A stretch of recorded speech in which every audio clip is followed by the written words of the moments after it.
Welcome to RHI's Sociable City Interviews, where we meet with the global thought leaders on nightlife and the social economy. Today, we are here with Tiffany Clason, who serves as Executive Director of the Utah Department of Alcoholic Beverage Services, following years of experience in government at the federal, state, and local level. This includes for U.S. Senator David Vitter, Governor Gary Herbert, and Congressmember Ben McAdams. She also worked in London's food and beverage industry. Well, hello, Tiffany. So great to see you again. I really enjoyed the last time we talked, and I thought it was so informative. I wanted to do this more formally with you. Great. It's great to be here. Thank you so much, Jim. Yeah, yeah. Well, just obviously we have your bio, but why don't you give a quick snapshot of your history and how you got to be doing what you're doing? I have over 12 years experience in government and public service. I've worked at the federal level for the U.S. Senate and for the House of Representatives, and worked for the former governor, Governor Gary Herbert, when I moved to Utah. Before that, I have a background in hospitality and retail, specifically food service retail. So when the new governor, then Governor Cox, Spencer Cox, was elected, this was a really unique opportunity to marry otherwise two very disparate parts of my resume, right? Like a background in retail and food service and hospitality, having launched a luxury food product in another country, and then combining that with my time in government and public service. And so this was really a great opportunity to be able to continue to serve in a public capacity and work with a really amazing administration, state administration, to be a regulator, but also to really modernize in a way that was culturally appropriate and safe and responsible our retail operations so that our customers, which are not only members of the general public, but our hospitality businesses, because they purchase alcohol from us as well,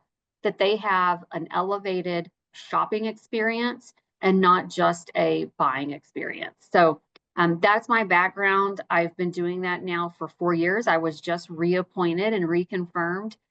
So I've signed up to do this crazy job for another couple of years, and I'm really excited about it because it is definitely equal parts challenging as it is fun. Well, that's quite an interesting background. I can see how you fit really well into this Mhm. into this role. But just as a point of reference, some people may not understand your comment about how the customers are the hospitality businesses because there are two different state regulatory systems, and some are more familiar with like distributors, where they would go to their distributor and get their wine and their beer and their spirits. But in control states like Utah, it's different. So can you explain why you think of the hospitality businesses as customers? Absolutely. So in the state of Utah, we're one of 17 control states. And what that means is, and we're actually total, what we call total control states. So we do everything in my agency and in my department. We own all the retail.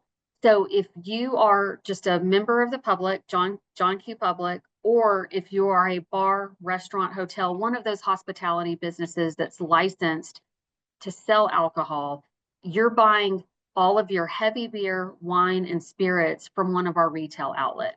The only alcoholic beverage products that are sold outside of our retail outlets are at grocery and convenience stores, what we call off-premise stores, and that is our beer that's 5% ABV or below. So anything that's above, any beer products that are above that 5% ABV, wine or spirits, those are all purchased through our retail stores. And so we have those retail stores all over the state. We have two specifically, one in Park City and then one here in our real urban area of Salt Lake City that are what we call our licensee will call. And so those are structured to really serve our hospitality community. Anyone can come in and shop there, but it's really logistically set up to make it really easy to make really large purchases, like a lot of our larger restaurants, hotels, and resorts are apt to do. So that's what I mean by our retail environment. So anyone that wants to buy alcohol that's not Low Point beer, does so at our state retail stores. Those employees are state employees. And so it's really important that those stores don't feel like a cliched government agency, right? We want them to look and to feel and to shop like any other private retail operation. And so we have worked really hard the last couple of years to make those changes and modernize our operations so that shopping experience, whether you're a hospitality business needing to shop with us, or you're just a member of the public needing to buy your table wine for the night, that you have a positive, elevated shopping experience. Well, that's a good explanation. Yeah. I've been to Utah on a number of different occasions, and my first experience was, I think it was 1989 or somewhere around there. Well, actually, it was sooner than that, was 87. And I had done some server training in Park City, and I went up there, and at the time it was, eye-opening for me because I had been in the bar restaurant industry in New York, Massachusetts, and DC, and all over the place. But there were mini bottles, so you had to buy a little mini bottle, and the rule was that the server had to carry the mini bottle to your table and open it up at the table side. You couldn't do that. And then I know that there were clubs, and so you could pay a $5 membership fee and go in, and then you could get your drink made for you. So you got a gin and tonic, and it was already made for you. And then I know that was before, in preparation for the Olympics coming to Utah, and there were concerns that these laws may be confusing, or the way in which these things happen. So there was a little bit of modernization. And then even more recently, maybe about 10 years ago, I went downtown Salt Lake City, and there was a desire to add more alcohol establishments, but you had this distance requirement that made it more difficult to add more alcohol licenses. And it seems like over the years, there's been progressively important changes that have come about. But in your experience, I don't know how much you've observed that, but what have been some of the underlying factors that drive this innovation in alcohol licensing, that, working in the culture and the climate that you're working in, that it makes it sometimes challenging?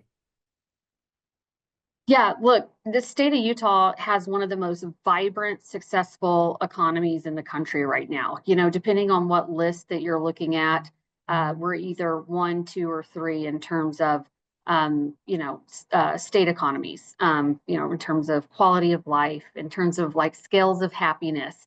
And that's really exciting. And I think it's something that, as a Utahn, we're really proud of. It's something that I'm really proud of. It's one reason why I've decided not only to make this my home, not as a native Utahn, but I've decided to make it my home, and I remain here, right? Is because I love the ways in which Utah continues to change, but also, despite the change, has stayed the same, right? I always talk about it's not a binary proposition. You don't have to have either or. You can have both. You can have this vibrant economy that respects, recognizes its cultural background and history, while at the same time making space for new people of all different walks of life and backgrounds, and enabling an opportunity for those people to be able to enjoy their lifestyles, even though they might be different from people who are native to here. And so it's a really exciting time to be in the state of Utah, and it has made a lot of things change in a lot of different industries and spaces.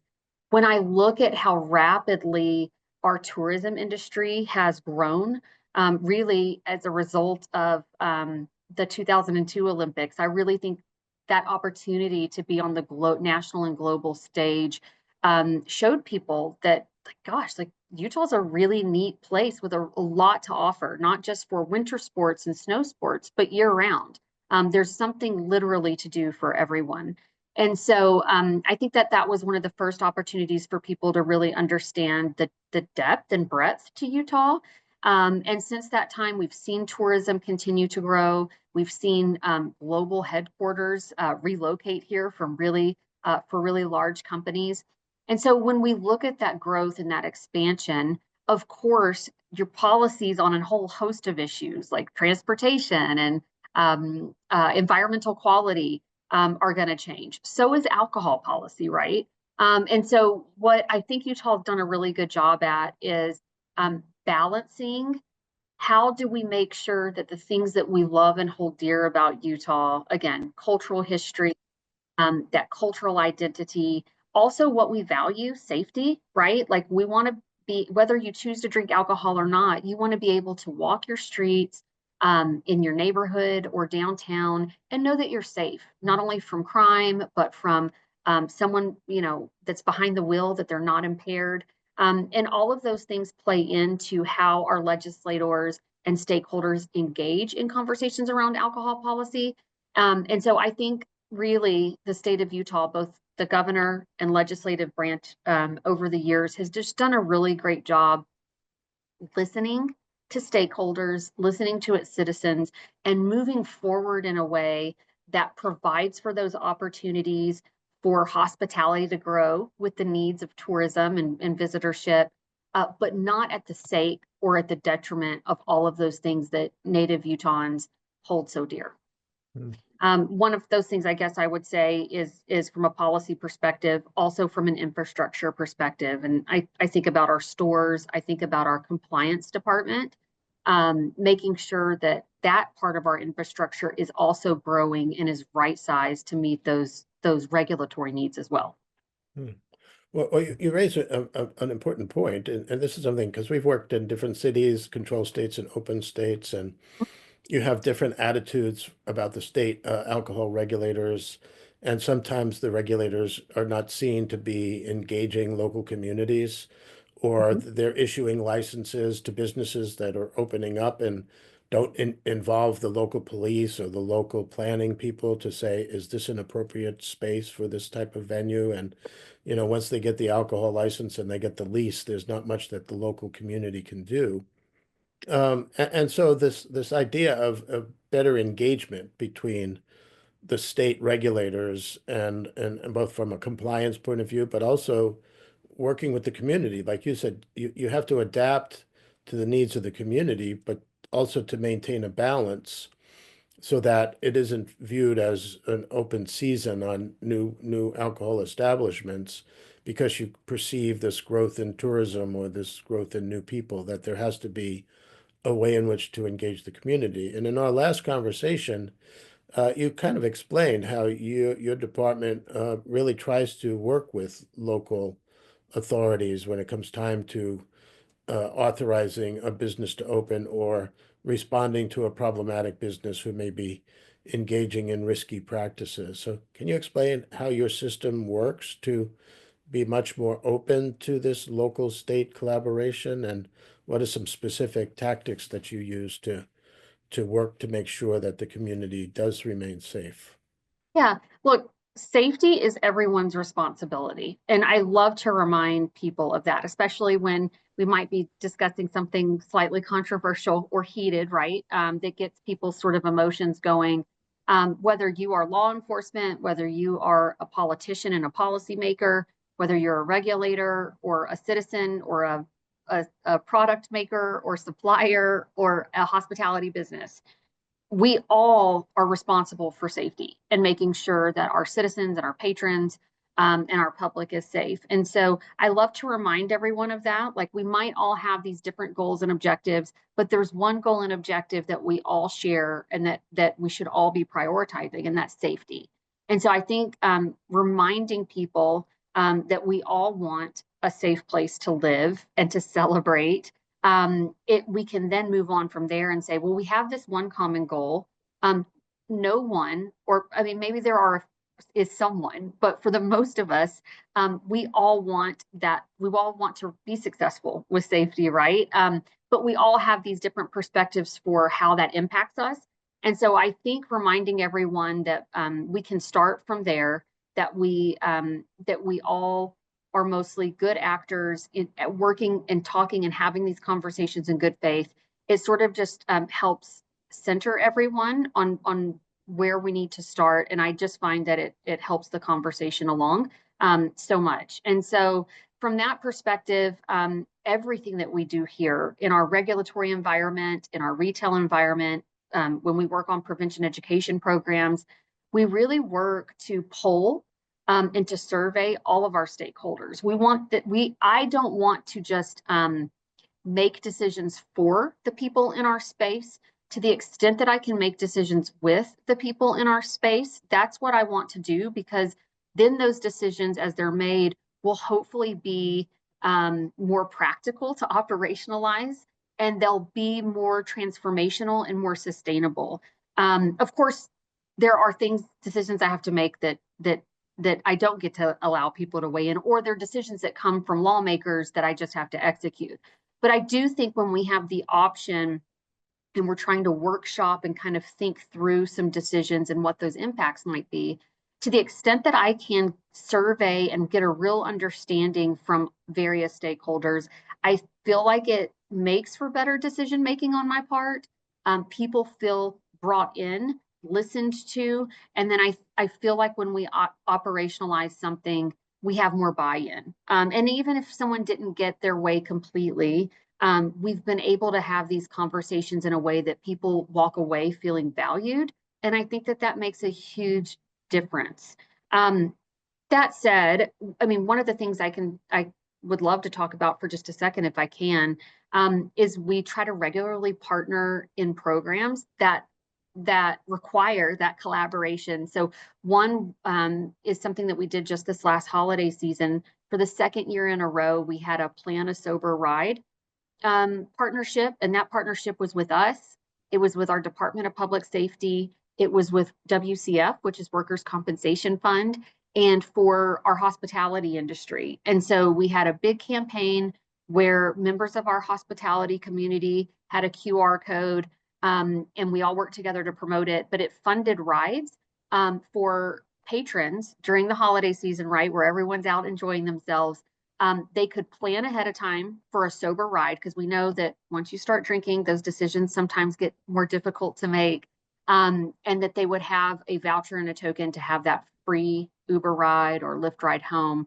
And it was great. It was such a success. It was a way to support our hospitality community that is they're at the front lines of some of these decisions that are literally life and death, right? Mhm. And so it was a way to support them. It was a way to support our law enforcement partners and really work together very collaboratively to just ensure that the public was as safe as possible during a time where we're all celebrating. And I mean, no one wants to have a tragedy during any time of year, especially during the holidays. Now, there's been a movement of this kind of sober movement and the growth in what they call mocktails or alcohol-free or spirit-free Mhm. drinks. And I just wonder, because I know there's the whole culture of the religious perspective on alcohol, and even to the extent that having these kind of mocktails look like real drinks is really just teaching people who are young to want to drink alcohol, or may not necessarily be something that people see as a positive. But in addition, like you had mentioned, the whole idea of that point of contact between the server and the customer as being a point in which a life-saving decision could be made. So you have, as a state, you were the second in the country to establish some kind of a requirement for people to be trained in alcohol service.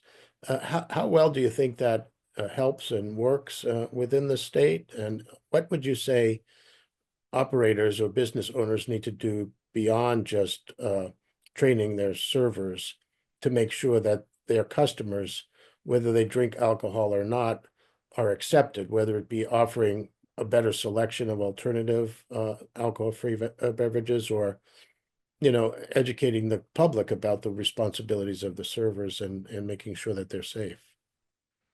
That's a great question. I think, again, when we look at safety, it is a shared responsibility amongst stakeholders in the space. And when we think about safety, there's so many different tactics, right? There's not just one avenue to provide a safe environment, right? It's working really hard on a number of different fronts collectively to provide for that safe culture, that safe environment. And so you touched actually on a few of those. One of those is server training, and something obviously that 40 years ago, we were the second state in the nation to require server training. I think it's really important, and it's been a real focus of my administration here at Utah's DABS to be proactive. Like, we need to over communicate, we need to educate, and be very proactive with our hospitality community. The laws are changing at least once a year, right, with legislative session, and they can get really complicated. Even if you're a veteran hospitality business owner, things still can get pretty tricky. And so it's really important that we have efforts, initiatives, and requirements that force us to do a good job, right, and to be the standard bearer with that open line of communication, that proactive education and communication. And then be a resource as we follow up to say, like, how are you doing here? Do you have questions? Do you have confusion? How can we help clarify that for you so that you can not only just be compliant, but so that you can have a safe environment, right? Because those are sometimes two different things. You could still be compliant with the law barely, but also not be a great operator. And so we want our hospitality businesses to be successful financially. We want them to be successful in a number of ways. Most importantly, we want them to be successful with being good operators and having safe environments where people can go and have a good time, but that don't leave overserved in a way that could, make them a victim of a crime, or we don't want them overserved and getting behind a wheel and hurting themselves or someone else, or not hurting anyone, but then having a really expensive legal problem right on down the road. And those are things that you can do at that point of sale, at that point of service, right? Empowering that server who's doing a job, right? Just trying to keep the lights on, trying to pay the bills, probably with a million and one other responsibilities on their mind, empowering them to see the signs of overservice, to understand the signs of overservice, to be able to say, you know what, if this last drink is going to be a problem for you, it's not worth serving it to you. Mm-hmm. It's time for you to go home, and let us help you figure out how you're going to get that ride home. Mm-hmm. Those are things that I believe the vast majority of our operators in the state of Utah, that's how they run their businesses. It's the culture that they instill as a business owner, and they pass that along to their staff. And so I do think that sets us apart, perhaps from other states. And it does trickle into how they're training their staff, how they're holding their staff accountable. And I do think that required server training is a big component and piece of that, making sure that at a bare minimum, that server is going to understand some of the very basic signs, safety signs, and things that they can do on their part to provide for a safe, positive environment for the patron they're serving. Well, you obviously are very articulate. That shows you're kind of walking the lines between policy, regulation, and business success. And Mhm. I think that comes from your background on being in both sides of the equation. So Mhm. this has been very informative. I really appreciate your kind of passion for the work that you do, and it seems like you're very convincing to whomever it is that you need to talk to about why they need to be engaged in more responsible practices, while at the same time recognizing that business operators need to be profitable and that a server may have multiple things on their mind, like, is my order ready? And what am I going to do about this complaining customer? And who's going to clean up the spill on the floor? And this person looks like they may be intoxicated. So it's a very complicated job. And it seems because you have that experience, you recognize that. So I appreciate your time, Tiffany, and I appreciate your coming to be with us in Sacramento, because I think you'll both learn from a lot of other people, but also bring some great knowledge as well. Well, I'm looking forward to it. I'm really excited about it. As you can tell, I'm very passionate about my role. I'm very passionate about the team that we've built here and the really important work that we're charged to do on all fronts, right? Retail and regulatory. And so I'm really interested and excited and looking forward to the conversations there in Sacramento. And I appreciate the time and the conversation we've had today. Okay, well, thank you very much. Yep. Thank you.